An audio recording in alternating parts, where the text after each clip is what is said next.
마음을 엽니다. 지편을 엽니다. 불통의 시대를 넘어 새로운 아침을 엽니다. 신율의 출발 새 아침. 신율의 출발 새 아침 3부 순서 광고 듣고 시작합니다.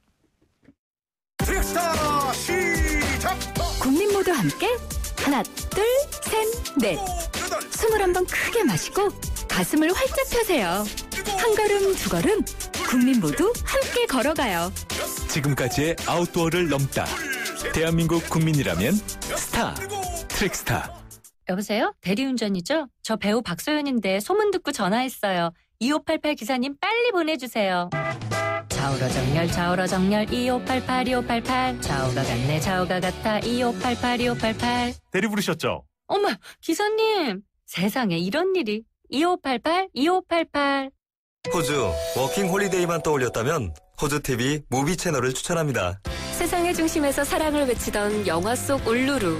호주는 카메라만 들면 영화가 되는 로맨틱한 곳이네요. 내 마음속엔 호주가 온에어되고 있다. 호주 시드니 브리즈번 주 10일의 운항. Excellence in Flight, Korean Air. 요즘 아이들에겐 아파트가 고향입니다. 그래서 호반은 고향을 짓습니다. 아이들에게 지금 이 시간이 아름다운 기억으로 남을 수 있도록 평택 소사벌, 시흥목감, 송파에 호반이 고향을 짓습니다. 지은이 호반건설. 신율의 출발 새 아침 오늘 순서 시작합니다. 오늘 아침 당신이 듣고 싶은 뉴스 94.5MHz YTN 뉴스 FM 신율의 출발 새 아침.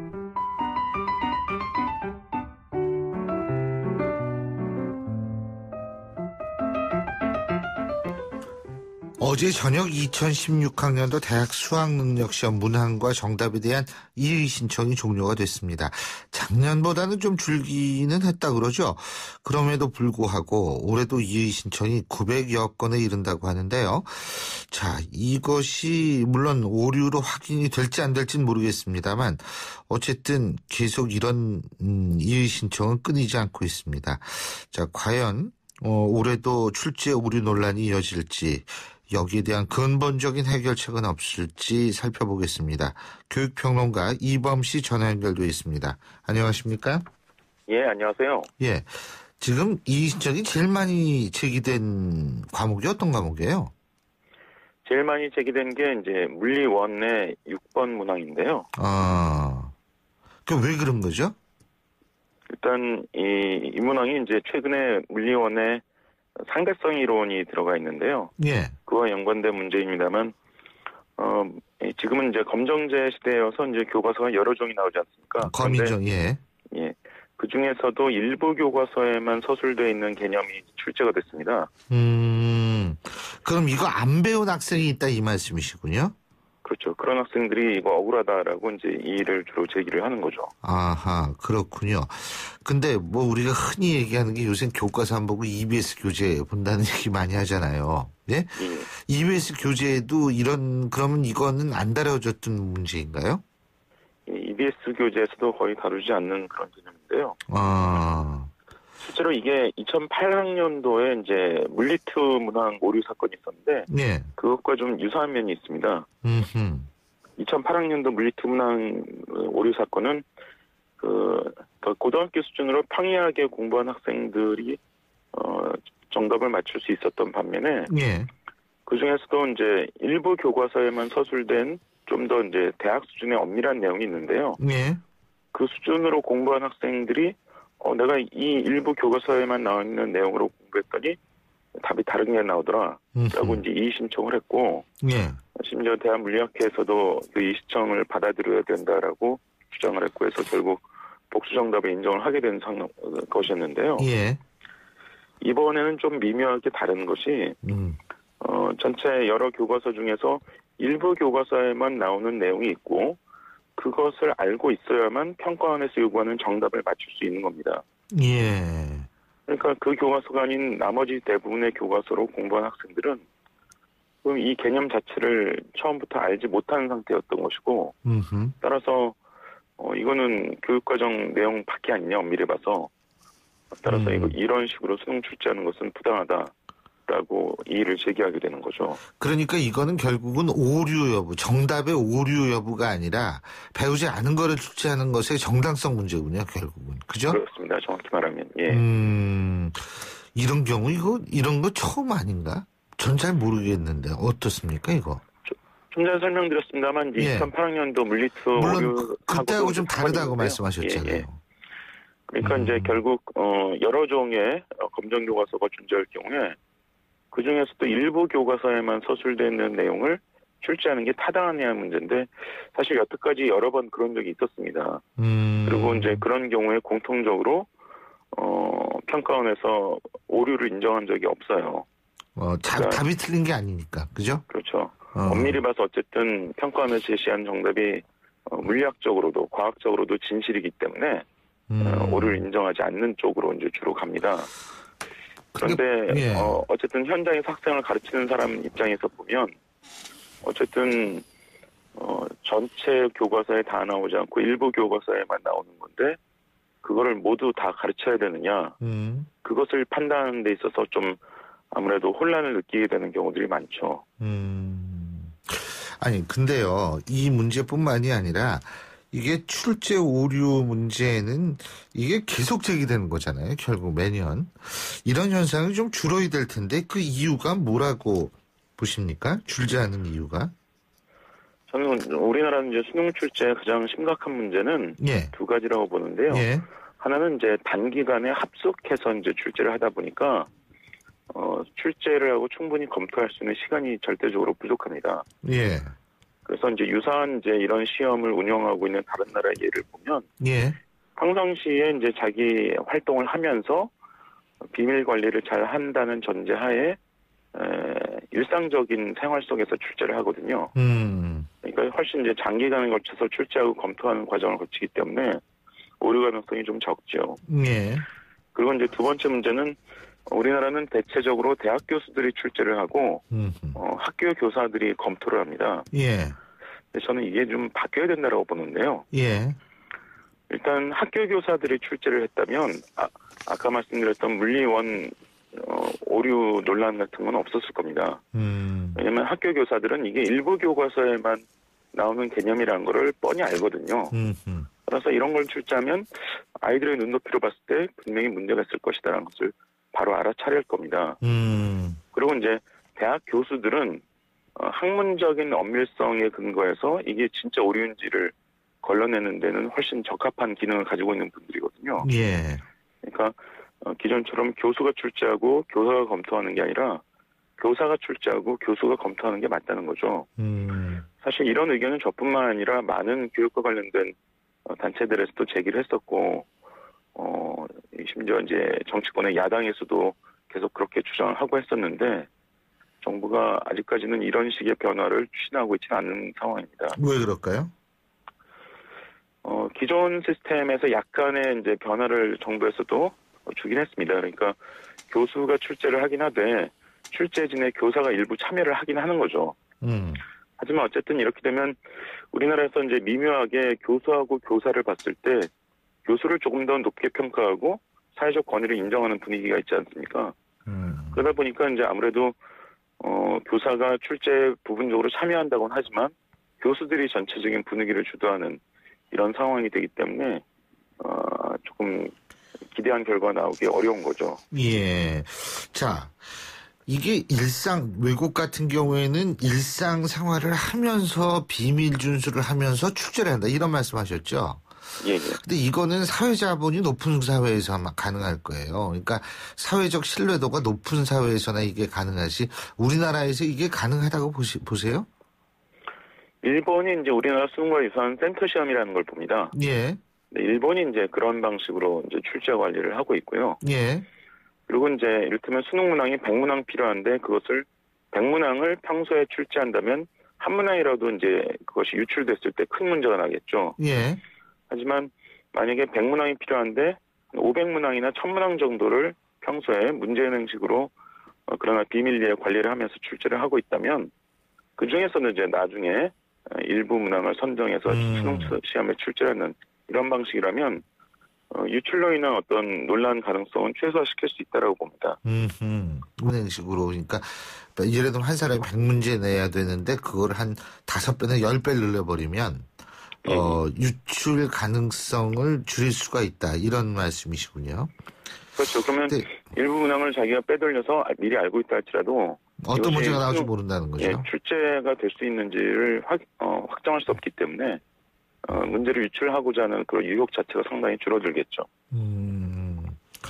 우리나라는 하도 극성스러운 나라에서 그리고 또 한 가지는 뭐냐면 아까 그 대학 교수 출제 문제 지적하셨습니다만 이 문제가 그 수능 난이도 조절 실패하고도 연관되어 있는 거 아니냐 이런 생각이 들거든요. 어떻게 보십니까?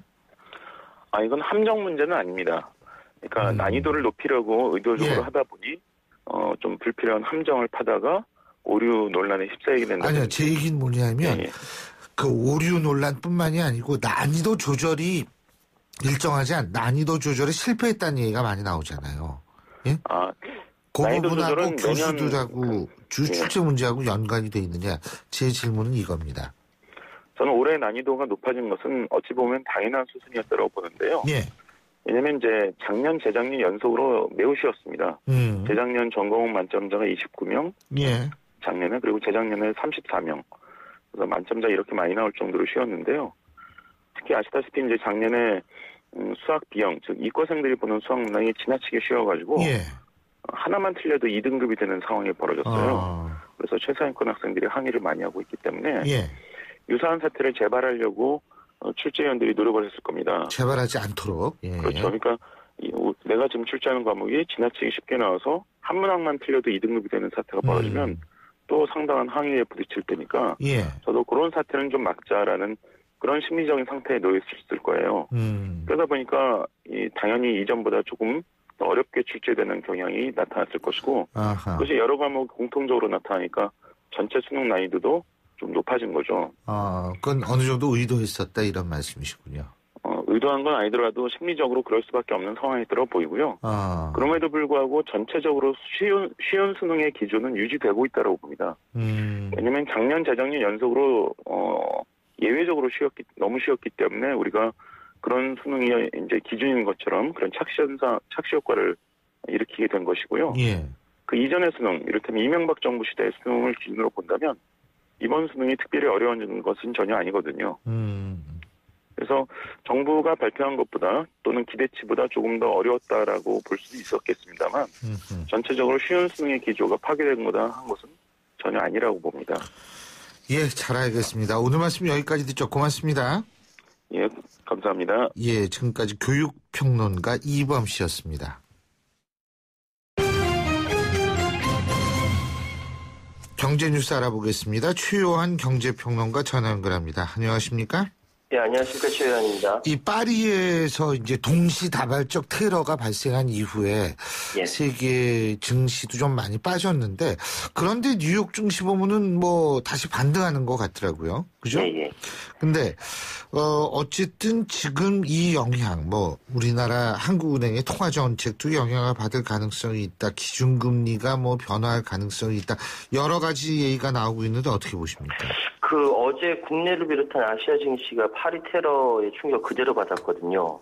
이 코스피 지수는 전날보다 30.37포인트 하락한 1943.02로 거래를 마쳤고요. 일본 니케이 지수도 1.04% 떨어졌고 홍콩 항생 지수도 1.72% 내렸습니다. 다만 중국 상하이 지수가 1% 넘는 약세 지속하다 장 후반에 상승 전환해서 0.73% 올랐는데요. 일단 시장 전문가들이 우려하는 부분은 이번 테러 파급 효과가 9.11 테러처럼 커지는 거 아니냐. 왜냐하면 그때 미국 경제 성장률이 4.1%였는데 1.0% 추락했거든요. 미국이 파리 테러 여파를 심각하게 인식하고 12월에 유력한 것을 전망했던 금리 인상 시기를 다시 저울질한다 하면 국내 경제나 금융시장 불확실성도 재부각될 수밖에 없고요. 그러면 결국 우리나라 기준금리 이야기도 나올 수밖에 없는 거죠. 그런데 이제 시장 전문가들이 신중하게 얘기하는데 파리에서의 테러 여파가 어느 정도 영향을 미칠지는 미국이나 유럽의 그 대응에 따라 달라질 것이다. 9.11 테러 때처럼 확대되지 않는다면 그나마 우리나라 통화정치에 별다른 영향을 주지 못할 것이고 중장기적으로는 이건 이어지지 않을 것이다. 예. 단기적으로 조금 있을지 몰라도 중장기적으로는 커지진 않을 것이다. 그렇게 예측을 하고 있더라고요. 그렇군요. 어쨌든 이 부분은 그러니까 신중하게 좀 주목해서 봐야 된다 이런 얘기밖에 할 수가 없을 것 같고요. 그렇습니다. 자, 배출가스 조작 문제로 문제를 일으키고 있는 폴크스와겐이요. 이 폴크스와겐을 상대로 소송을 제기한 국내 소비자가 2,000명에 달한다. 이런 소식이 있네요. 예, 지금 파악된 것만 2,000명이다라고 말씀드릴 수 있고요. 예. 이게 폭스바겐 그룹하고 아우디 폭스바겐 코리아 그리고 국내 판매 대리점을 상대로 이 폭스바겐 및 아우디 자동차 배출가스 조작 사기로 인한 매매 계약 취소 및 매매 대금 반환 청구 이게 7차 소송입니다. 예. 예, 서울중앙지법 지방법원에 제기가 됐는데요. 7차 소송을 제기한 원고들 2008년 이후 출고된 폭스바겐이나 아우디 차량 구매자 385명, 리스 사용자 48명, 중고차 30명 등 총 463명이고요. 예. 그래서 누적 소송 규모가 1,999명, 2,000명에 딱 한 명 빠지는데 이거 법무법인 바른에서 맡고 있거든요. 예. 근데 앞으로 일주일에 한 차례씩 4,500명 정도의 원고들이 추가로 소장을 접수할 예정이라고 합니다. 현재 소송에 필요한 서류를 제출한 사람도 6,500명이나 달한다고 하고요. 예. 그리고 법무법인 바른은 우리나라뿐만 아니라 미국에서도 똑같이 이렇게 집단 소송을 진행을 한다고 하는데 이거 우리나라만 하는 거 아니죠. 외국 그렇죠. 다른 데도 다 하겠죠. 예. 이 폭스바겐 망한다는 얘기가 정말 예산 일이 아닙니다, 진짜. 자, 코리아 블랙 프라이데이 이거 얼마 전에 있었는데 예. 또 백화점에서는 20일부터인가요? 대규모 세일에 일제히 돌입한다고 하는데 네. 아니 이럴 거면 아예 그냥 1년 내내 물건을 싸게 팔면 될 거 아니에요? 글쎄 말입니다. 예. 이게 연말이니까 예.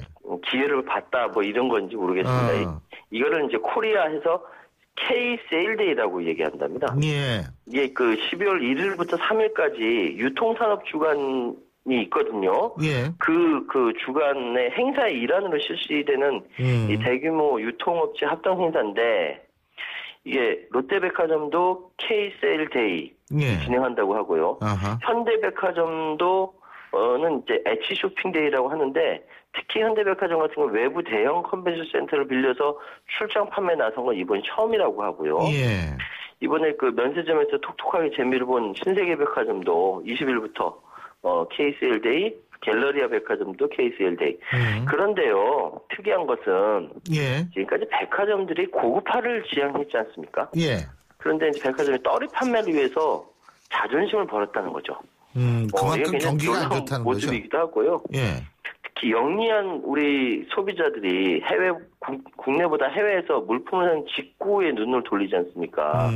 그러니까 지금 돌파구는 이제 온라인 쪽으로 백화점들이 돌리고 있다, 이런 얘기가 나오고 있습니다.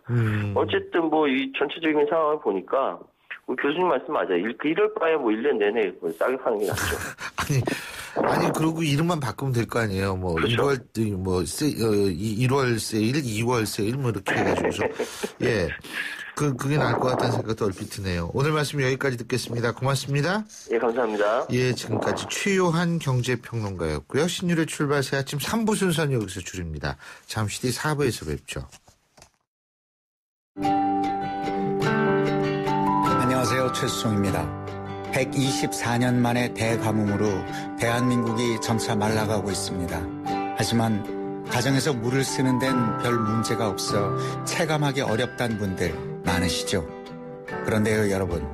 가뭄은 갑작스럽게 타격을 입히는 지진이나 홍수와는 달리 눈에 띄지 않게 은밀하게 다가오는 조용한 재해로 불린다는 사실 알고 계신가요? 단지 농작물 피해뿐 아니라 우리가 누리고 있는 평화로운 생활을 파괴할 수 있는 심각한 자연재해입니다. 이런 상황에서 우리가 할 수 있는 가장 효과적인 방법, 바로 생활 속에서 물을 아껴 쓰는 건데요. 저 최수종과 생활 속 물 아껴 쓰기 함께 해보시면 어떨까요? 소중한 당신과 함께하는 YTN 라디오 소중한 물 캠페인 환경부와 함께합니다. 경제 사회적 약자의 고통을 덜고 사회 양극화 문제를 해소하기 위해 서민금융지원제도가 여러분의 희망의 디딤돌이 되겠습니다. 주거, 교육, 노후 대비 등 다양한 맞춤형 서민금융 상품 지원과 국민행복기금 채무조정 등 신용회복에서 고용, 복지 연계 등을 통한 자활 지원까지 대한민국의 모든 서민들을 위한 서민금융 서비스로 언제나 서민들의 따뜻한 보금자리가 되겠습니다. 행복한 서민경제, 행복한 대한민국. 이 캠페인은 희망의 디딤돌 국민행복기금 캠코와 금융위원회가 함께합니다. 김 사장, 어디 좋은 지식산업센터 없어? 동탄 테크노밸리에 있는 에이펙시티 몰라? 동탄역 개통예정지 가깝지, 경부 용서고속도로 가까워, 직원들 출퇴근 편하지, 법인세 등 세제 혜택 엄청나지. 역시 똑똑한 CEO는 다르네. 동탄 테크노밸리 지식산업센터의 랜드마크 에이펙시티. 문의 031-376-7667 포스코건설. 날카로운 분석, 내일을 보는 시선, 신율의 출발 새 아침. 신율의 출발 새 아침 4부 순서 광고 듣고 오겠습니다. 인터넷을 누르고 검색창에 입력하고 홈페이지 하단을 전화번호 어디나? 전화번호 이건가? 복잡해! 지역번호와 114만 누르세요. 114 번호만 누르면 검색보다 쉽다 빠르다. 114. 핸드폰에선 꼭 지역번호 누르고 114. 평창 동계올림픽 개최로 가장 혜택받을 사람은 바로 당신일지 모릅니다. 지금 평창올림픽 선수촌 아파트를 분양받으시면 용평리조트의 회원 혜택까지. 이것이 진정한 올림픽 프리미엄. 평창올림픽 선수촌 아파트 분양문의 1661-9996 용평리조트. 호주 워킹 홀리데이만 떠올렸다면 호주TV 무비 채널을 추천합니다. 세상의 중심에서 사랑을 외치던 영화 속 울루루. 호주는 카메라만 들면 영화가 되는 로맨틱한 곳이네요. 내 마음속엔 호주가 온에어 되고 있다. 호주 시드니 브리즈번 주 10일의 운항. Excellence in Flight Korean Air. 우리 아빠는 엄청 빨리 달린다. 우리 엄마는 전화하면서 운전할 줄 안다. 그럼 안 되는 거 아니니? 아이들을 위해 처음부터 끝까지 안전운전 해주세요. 끝까지 마무리하는 현대해상. 가입 시 유의사항을 꼭 확인하세요. 사장님들은 고민이 많다. 우리 가게 와이파이 설치해야 하는데. 카드 결제기는 어떡하지? CCTV도 달아야 하는데. 올레비즈 성공팩에 맡기세요. 사업에 필요한 IT 서비스를 한 번에. 거기에 휴대폰 통신비 할인까지. 올레비즈 성공팩. 문의 1588-0114. 올레. 대한민국과 프루지오가 함께 만듭니다. 누구나 부담 없는 뉴스테이에서 행복한 마을 공동체까지. 당신이 더 행복한 뉴스테이. 동탄 행복마을 프루지오. 12월 오픈. 1800-0277 대우건설. 11월 한 달 더 넥스트 스파크 살 땐 잊지 마세요. 하나, 하루 3,000원으로 부담 없이 사거나 둘, 삼성기어 S2를 받거나 셋. 어떤 차종이든 3년 이상 된 차종 보유 고객은 20만 원 추가 할인까지. 전시장 및 홈페이지 참조. 선수율 15%, 금리 5.5%, 유효할부 48개월, 유효율 최고 70%, LS&T 모델 기준. Chevrolet, find new roads. 아유, 정신없이 달리다 보니까 오늘 교통소식도 지금 처음 전해드리네요. 8시 33분 29초 지나고 있는 지금 이 순간 교통 상황 알아보겠습니다. 유보영 캐스터. 네, 출발 새 아침 교통정보입니다. 지금 사고 소식들이 계속 들어오고 있는데요. 광평로 항여울역 방면으로 1원터널 입구 부근에 4중 추돌 사고가 났습니다. 때문에 이 부근 지체되고 있고요. 영등포로는 영등포 시장 쪽으로 양남 사거리를 조금 지나서 승용차끼리 부딪히는 사고가 났습니다. 때문에 이 부근 지체되고 있다는 점 참고하셔야겠습니다. 방학로에도 사고 소식인데요. 방학 사거리에서 창동중학교 쪽으로 여기는 5중 추돌 사고가 났습니다. 사고 처리 작업 때문에 정체를 빚고 있는데요. 여러 대 차량이 부딪힌 만큼 처리 작업에 시간이 소요될 것으로 보이니까요. 다른 도로로 우회하시는 게 더 좋겠습니다. 지금까지 출발 새 아침 교통정보 유보연이었습니다.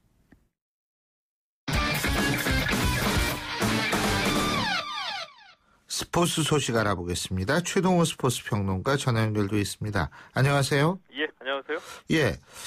자, 이 야구 대표팀이요. 예. 어제 막 날더라고요. 예. 예? 어휴, 엄청났는데. 자, 어제 쿠바를 그렇게 이겼으니까. 예. 4강에서 다시 일본을 만나죠. 예, 그렇습니다. 이 프리미어 12, 이 8강전에서 대표팀이 쿠바를 7대2로 꺾고 4강에 진출했습니다. 이 4강전에서 일본과 이 결승 진출을 다투게 됐는데, 이 쿠바를 이겼다는 것도 뭐 소득이긴 하지만, 이 쿠바를 이기면서 일본에게 서륙할 기회를 다시 잡았다. 이게 더 큰 의미이고 더 많은 관심을 받고 있습니다. 2회에만 5점을 뽑아냈거든요. 이 타선이 한 바퀴 돌면서 안타 6개를 집중했고요. 또 이 8회에 이 양의지 선수의 솔로 홈런, 이 김현수 선수의 적시타로 2점을 뽑아냈습니다. 이번 대회 들어서는 우리 선발 투수들이 길게 던지지를 못하고 있습니다. 어제도 이 장원준 선수가 4와 3분의 2이닝 동안 2실점 했는데, 대신에 이 불펜 투수, 그러니까 중간 개투 선수들이 나와가지고 잘 막아주고 있거든요. 어제는 임창민, 차우찬, 정대현, 이현승 선수가 차례대로 마운드에 올라서 무실점으로 막아냈습니다. 근데 요새 쿠바가 그 미국하고도 관계 정상화하고 잘 나갈 텐데 야구팀은 좀 잘 못하는 것 같아요. 이유가 뭘까요? 예, 그런 느낌이 확실히 있는데요. 가장 이 상징적으로 말씀을 드리면, 이 쿠바 선수들은 여전히 세계 최고다라고 말씀을 드릴 수도 있습니다. 그런데 이 쿠바 대표팀이 예전과 달리 이제는 세계 최고가 아니라는 얘기거든요. 대표적인 예로 우리 류현진 선수가 LA 다저스에서 뛰고 있잖아요. 그래서 류현진 선수의 동료인 이 야시엘 푸이그라는 외야수가 우리 국내에도 많이 알려진 선수거든요. 쿠바 출신인데, 그런데 국적은 멕시코로 바꿔버렸습니다. 그러니까 메이저리그에서 쿠바 선수들이 많이 뛰고 있는데, 이 쿠바 선수들이 아예 이 미국으로 망명을 하거나 이 국적을 바꾸는 사례가 많아지다 보니까 쿠바가 예전처럼 이 베스트 전력을 만들어낼 수가 없는 거죠. 그렇군요. 자, 이제 일본 다시 이제 우리가 만나게 되는데요. 근데 이 장소가 일본 도쿄돔이죠, 목요일 날. 그죠? 예, 그렇습니다. 아니, 근데 제가 궁금한 게 딴 건 다 타이완에서 하는데 일본하고 경기는 왜 일본에서 해요? 일본의 이 홈터세라고 볼 수가 있겠죠. 아, 그래서 그렇군요. 아니, 한 번 일본에서 했으면 이번엔 우리나라에도 돔 경기장인데 우리나라에서 해야 되는 거 아닙니까? 이게 일본이 주도적으로 역할을 해서 이 프리미어 12를 만들었거든요. 그래서 니들 하려면 와라, 싸우려면. 참 건방지네요. 그래서 이 홈 그라운드에서 자신들이 유리한 경기 일정을 많이 조정을 했고요. 이런 불리함을 딛고서 우리가 준결승까지 올라가서 일본과 만나게 됐는데, 모레입니다. 모레 오후 7시 일본 도쿄돔에서 우리나라와 일본의 이 4강전이 열리고요. 일본은 1차전에서 이 오타니 쇼헤이라는 투수를 내세워주고 재미를 봤거든요. 그런데 얼마나 일본이 준비를 많이 했냐면은 1차전에서 오타니 선수 내세우고 2, 3, 4, 5차전에서 이 선수를 내보내지는 않았습니다. 아, 쉬겠군요. 그리고 우리와의 경기에서 내보낸 겁니다. 계산 열심히 했겠네요. 그렇죠. 아유, 머리 아프셨겠네. 또 국제 빙상 경기연맹 스피드 스케이팅 월드컵 1차 대회 메스타트 여자부에서 김보름 선수가 금메달을 차지했네요. 그렇습니다. 이 김보름 선수가 이 매스 스타트, 이 스피드 스케이팅인데요. 이 쇼트트랙처럼 여러 명의 선수들이 동시에 출발해가지고 순위를 가리는 경기인데, 여기에서 김보름 선수가 금메달을 따냈습니다. 월드컵 1차 대회입니다. 이상화 선수 외에 이 여자에서 새로운 금메달 리스트가 탄생했다는 것이 반가운 점이고요. 남자부에서는 그동안 우리나라의 이승훈 선수가 이 매스 스타트 최강자로 군림을 해왔는데, 어제 어이없게도 실격패를 당했거든요. 유니폼 상의에 달려있는 지퍼가 찢어져가지고 대회 규정에 유니폼이 훼손되면 출전할 수 없다 이렇게 되어 있기 때문에 실격패를 당했습니다. 아이고, 저런. 이해하기 어려운 일이죠. 오늘 말씀 여기까지 듣겠습니다. 고맙습니다. 고맙습니다. 지금까지 최동호 스포츠 평론가였습니다.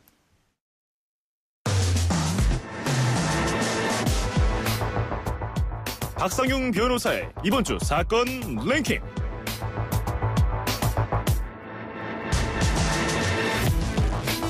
이번 주 사건 랭킹 순서인데요. 오늘도 전 평택경찰서장이시죠. 박상용 변호사와 함께하겠습니다. 어서 오십시오. 안녕하십니까. 자, 오늘 첫 번째 사건 어떤 얘기부터 할까요? 그 용인 캔맘 벽돌 사망 사건. 가슴 아픈 사건이죠. 그 학생들 어떻게 처리했을까 궁금하시겠죠. 그렇죠. 아니, 우리나라는 막 또 떠들다가 또 순간적으로 다른 사건 터지니까 이게 잠잠하고 이러거든요. 그렇습니다. 어떻게 됐습니까? 그 3명 중에 1명은 혐의가 없는 걸로 났고요. 2명이 있는데 1명은 그 9살입니다. 9살은 예. 이 처벌할 수가 없습니다. 법원 자체에 소년부 송치 보호 처분도 안 됩니다. 그래서 너무 어리니까. 예, 그 11살 예. 그 학생만 소년부 송치돼 가지고요. 법원에서 보호 처분 재판을 받게 됩니다. 소년부 송치는 이게 뭐예요, 그러니까? 이 법원에서 그 소년 판사가 예. 이 학생의 소년부 판사가? 그렇죠. 전과자가 되는 건 아닙니다. 예. 이 소년부 판사가 얘를 보호자에게 위탁해야 되느냐 아니면은 어떤 보호 관찰 할 수 있는 기관에다가 좀 위탁해가지고 보호 관찰할 수 있는 되느냐. 기관이 뭐예요? 소년원 말씀하시는 거예요? 뭐예요? 소년원도 있고요. 예. 또 종교기관에서 운영하는 보호관찰소 이런 데 있습니다. 어쨌든 그러면은 거기 들어가면 못 나오는 거죠. 일정 기간 동안. 그렇습니다. 예. 근데 제가 볼 때는 이 학생이기 때문에 11살이기 때문에 소년원 처분은 안 될 것 같고요. 예. 아마 보호자가 과연 이 학생을 보호할 만한 그런 게 되면은 보호 위탁 처분을 하거나 예. 아니면 보호관찰소의 보호관찰관으로 하여금 좀 선도 교육을 받을 수 있도록 할 것 같습니다. 그러면은 예를 들면 가정에서도 예. 계속 그러니까 물론 이제 부모님들은 경찰서에 계속 어떤 그 상황을 보고를 하겠죠, 그죠? 보호관찰소에 그렇게 하게 됩니다. 보호관찰소에 경찰에 그렇습니다. 아니고 보호관찰관에게. 예. 아 그렇군요. 예. 근데 어쨌든. 그 나머지 2명 그러면은 아무런 처벌은 없죠. 예, 한 사람은 그 혐의가 없는 걸로 났습니다. 예. 이 사건에 관련된 거고. 예, 근데 문제는 뭐냐면요. 9살 이 학생. 그렇죠. 예. 이 학생에 대해서 그럼 가만히 놔둬야 되느냐. 이런 문제가 있거든요. 그 피해자 유족들로 봐서는 얼마나 안타까운 일이겠습니까. 그런데 문제는 이 학생을 과연 학교에서 어떻게 처분할까? 학교에서 과연 징계 처분을 해야 되겠죠. 예. 과연 이 학생에게 필요한 징계 처분은 뭐고 이 학생이 학교로 돌아갔을 경우에 다른 학생들하고 잘 어울릴 수 있을 것인가. 그다음에 피해자 유족에 대한 배상, 보상, 처리는 어떻게 할 것인가. 그건 이제 다른 문제죠. 그렇습니다. 예. 지금 근데 사실은 한 분은 돌아가시고 한 분은 두개골이 함몰되는 엄청난 중상을 입으시고 병원에 계신데 아무래도 이거는 이 배상 소송을 내지 않겠어요? 당연히 해야 됩니다. 나야죠. 예, 그렇습니다. 보호자에게 그 배상 책임이 있습니다. 예. 근데 이번 사건 때 굉장히 큰 관심, 그러니까 이번 사건 때 굉장히 그 분노한 시민들도 많고 그랬는데 그때 이제 얘기 나온 게 뭐냐면 미성년자가 저지른 범죄에 대해서 우리가 다시 생각해 봐야 된다. 예? 그 뭐 이런 주장을 하시는 분도 계셨고 그래서 소년 범죄 딜레마다 뭐 이런 얘기도 나왔는데 뭐 경찰에도 계셨고 법조인이신데 어떻게 보십니까? 저는 지금 소년 범죄 처분할 수 있는 연령이 14세 미만이거든요. 14세 이상이거든요.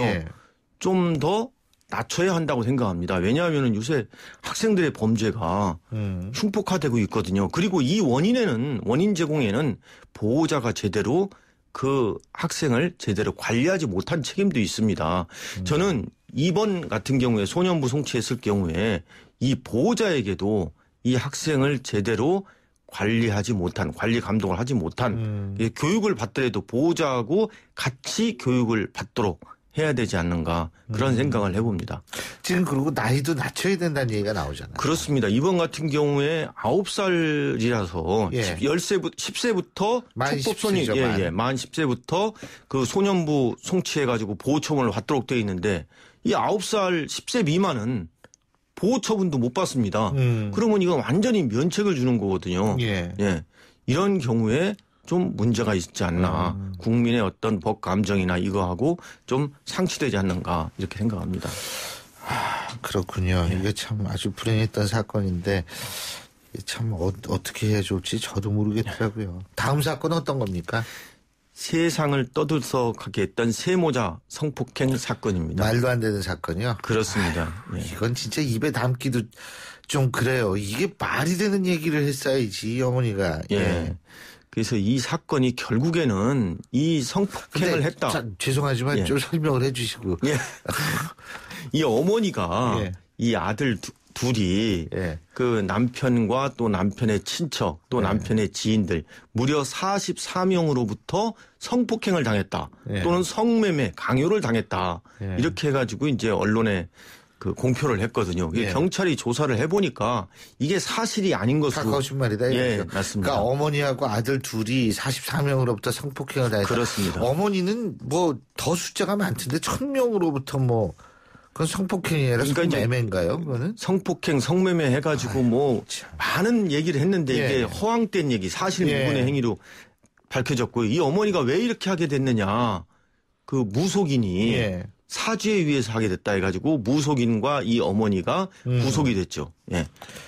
아니 근데 그 무속인의 사주에 의해서 그랬다고 치더라도 이 어머니가 보면은 자기 자식들을 그런 식의 거짓말을 시킨 거 아닙니까? 그렇죠. 그렇게 하라고 거짓말을 한 거고 예. 아이들은 물론 뭐 그렇게 했다라고 치지만은 연출을 했다고 치지만은 어쨌든 그게 얼만큼 무슨 일이 있었길래 이렇게 무속인한 말을 잘 들었을까? 저 그게 궁금하더라고요. 어떤 심리 상태, 어떤 정신 상태. 미스터리인데요. 이 아마 이 부부간에 어떤 갈등이 있었던 것 같습니다. 이 어머니가 남편으로부터 가정폭력을 당한 것 같아요. 아하. 그래서 이혼 소송이 계류 중이었고 또 실제 남편은 또 처벌까지 받았습니다. 그리고 남편이 그 양육권을 좀 달라, 애들에 대한 양육권 이런 청구도 했는데 이게 이제 1심과 2심에서 남편이 가정폭력 전력이 있기 때문에 오히려 이 양육권은 어머니한테 가야 한다.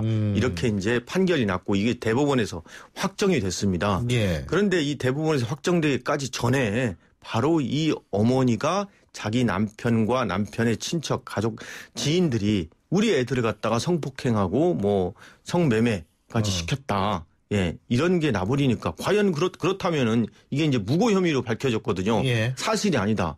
그렇다면은 이 양육권 과연 어머니가 어머니한테 해야 되나? 지금 이 애들은 지금 어머니로부터 격리돼가지고 병원에서 지금 치료받고 있거든요. 치료받아야죠. 예. 그런 식으로 막 거짓말도 하게 하고 그랬는데. 예. 근데 문제는 뭐냐면 그렇다고 그래가지고 이 아버지에게 이 17살, 13살이거든요.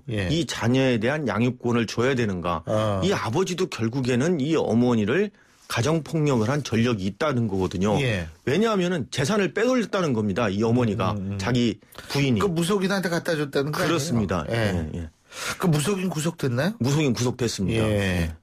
아니 이거 참 어떻게 아무리 무속인한테 이렇게 속아 넘어갔다 그러지만은 이렇게 끝까지 이 어머니 지금 무속인은 보호해주고 뭐 죄 없다는 식으로 얘기하고 이런 모양이더라고요. 예, 그렇습니다. 큰일이에요.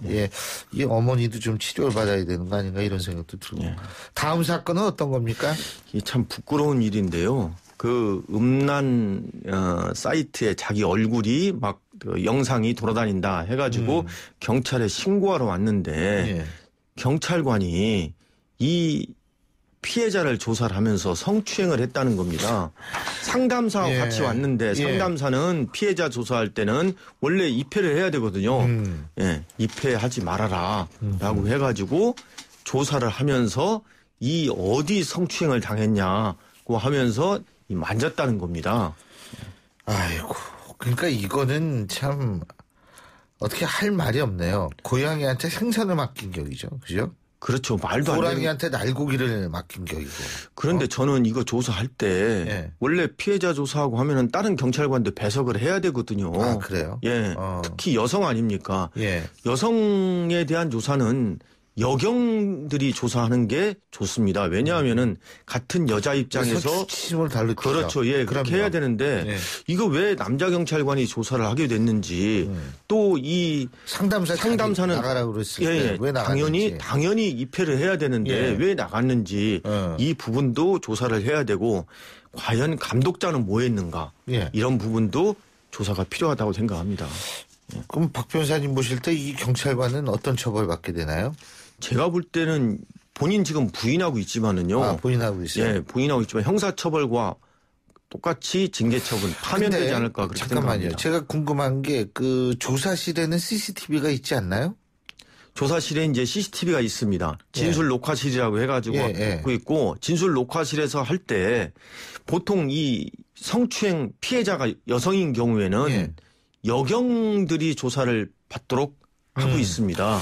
그러니까 아니 제가 왜 CCTV로 여쭤봤냐면 CCTV에 찍혔을 거 아니에요. 성추행을 하는지 안 근데 하는지. 이 사람이 어떤 사람이냐면요.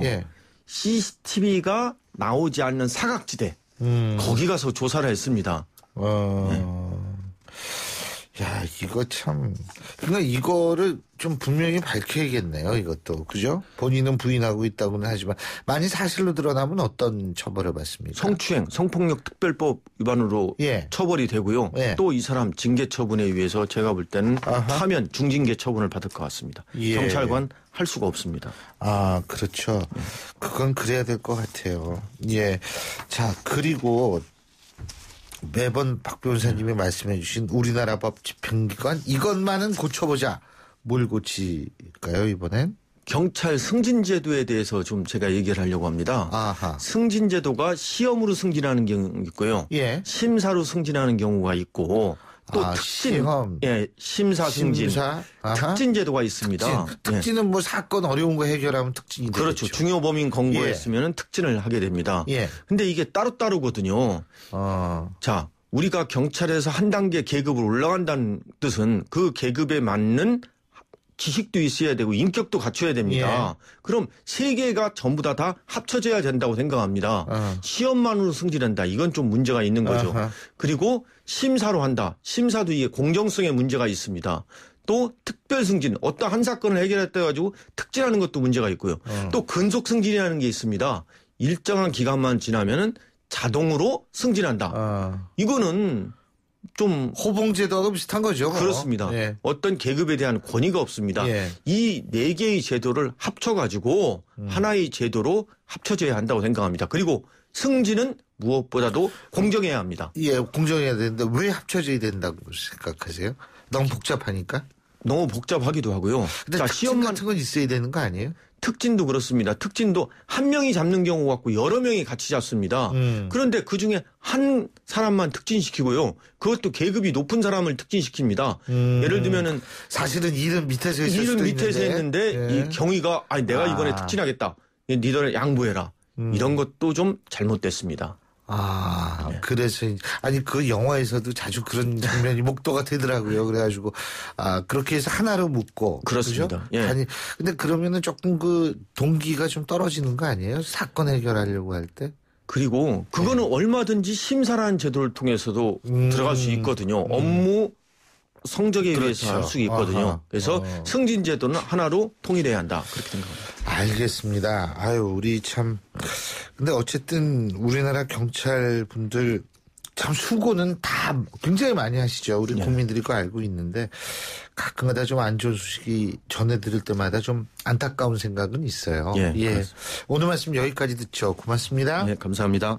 지금까지 평택경찰서장 출신이시죠. 박상용 변호사와 함께했고요. 자, 신율의 출발새 아침 저희가 준비한 순서는 오늘 여기까지입니다. 여러분 오늘 하루도 힘찬 하루 보내시길 바라겠고요. 저는 내일 아침 7시 15분에 다시 오겠습니다. 지금까지 신율이었습니다. 고맙습니다.